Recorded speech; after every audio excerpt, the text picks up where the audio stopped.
KSU സംസ്ഥാന committee പിരിച്ചുവിട്ട നടപടി സംഘടനാ നടപടിക്രമങ്ങളുടെ ഭാഗമാണെന്ന് NSU ദേശീയ അധ്യക്ഷൻ അമൃത് ധവാൻ കാലാവധി കഴിഞ്ഞ കമ്മിറ്റിയാണ് കേരളത്തിലുണ്ടായിരുന്നത്. നാമനിർദ്ദേശത്തിലൂടെ കമ്മിറ്റി തെരഞ്ഞെടുക്കുന്ന രീതി NSUവിന് ഇല്ലാത്തതിനാലാണ് നേരത്തെ നിർദ്ദേശിച്ച കമ്മിറ്റി പിരിച്ചുവിട്ടത് എന്നും അമൃത പറഞ്ഞു.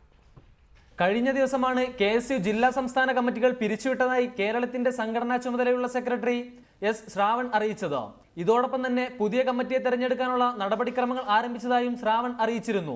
KSU സംസ്ഥാന കമ്മിറ്റി പിരിച്ചുവിട്ടത് കാലാവധി പൂർത്തിയായതിനാലാണെന്നും നേരത്തെ തന്നെ തങ്ങൾ പുനഃസംഘടന തീരുമാനിച്ചിരുന്നതാണെന്നും എന്നാൽ നിയമസഭാ തെരഞ്ഞെടുപ്പ് അടുത്തതിനാലാണ് ഇക്കാര്യം നീണ്ടുപോയതെന്നും NSU ദേശീയ അധ്യക്ഷ അമൃത ധവാൻ റിപ്പോർട്ടറോട് പറഞ്ഞു. There was a concern from across Kerala that the elections in the state are overdue, and keeping that in mind, the organization waited till the state assembly elections.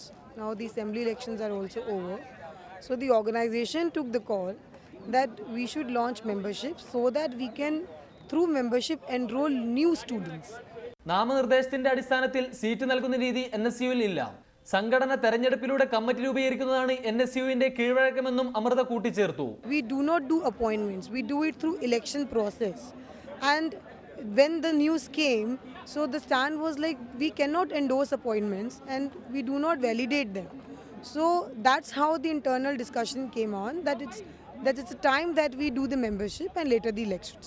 നേരത്തെ ജില്ലാ പ്രസിഡന്റുമാരെ സംസ്ഥാന സെക്രട്ടറിമാരാക്കി കമ്മിറ്റി പുനഃസംഘടിപ്പിച്ചതോടെ KSUവിൽ സംഘടനാ പ്രശ്നം കത്തിപ്പടർന്നിരുന്നു.